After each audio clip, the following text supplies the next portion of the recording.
Thanks for joining us on this Tuesday. I'm Tom Warbeck. Just ahead, the electrification surge is making its way into the recreational vehicle sector.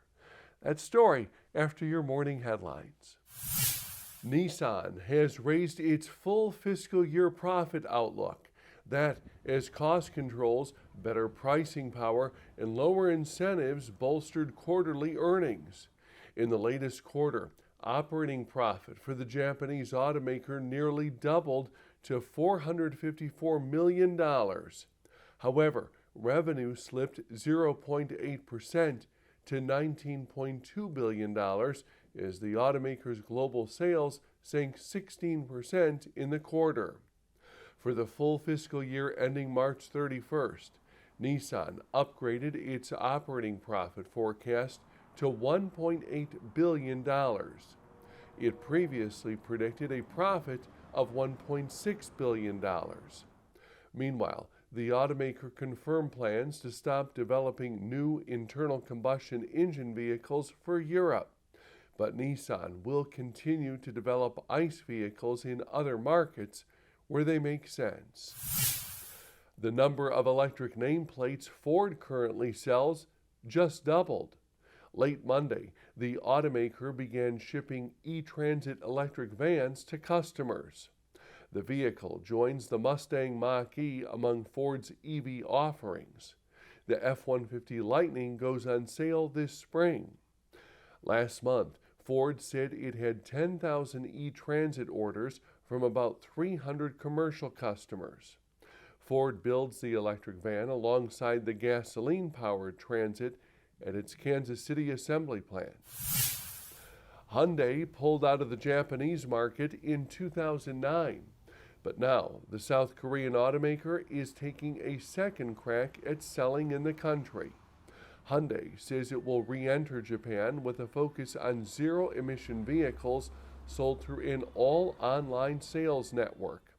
It will start with two of the automaker's most advanced offerings, the Ioniq 5 electric crossover and the Nexo hydrogen fuel cell vehicle. Hyundai will start taking orders in May, with deliveries starting in July. And used vehicle prices may have started to level out. Cox Automotive says its Manheim Used Vehicle Value Index rose just 0.04% in January compared with December. However, the number was 45% higher than a year earlier. The figures are adjusted for mix, mileage, and seasonality. Cox estimates that total used vehicle sales fell 0.8% in January compared with a year earlier. The RV industry is starting to join the race toward zero emissions. It's the focus of our Technology Tuesday report. Thor and Winnebago each revealed concepts for electric RVs at the Florida RV Super Show in Tampa last month. And the companies identify electrification as a priority for the next generation of motorhomes and towable trailers. Thor telling our Shift Mobility report that the company plans to have an all-electric motorhome for sale next year. Thor's Vision concept was designed to operate using a high-voltage battery and an integrated fuel cell-based range extender. The company says the concept could travel up to 300 miles on a single charge while powering onboard systems such as HVAC, lights, and entertainment. The range matches Thor's research that shows the average RV driver stops every 5 hours or about every 300 miles.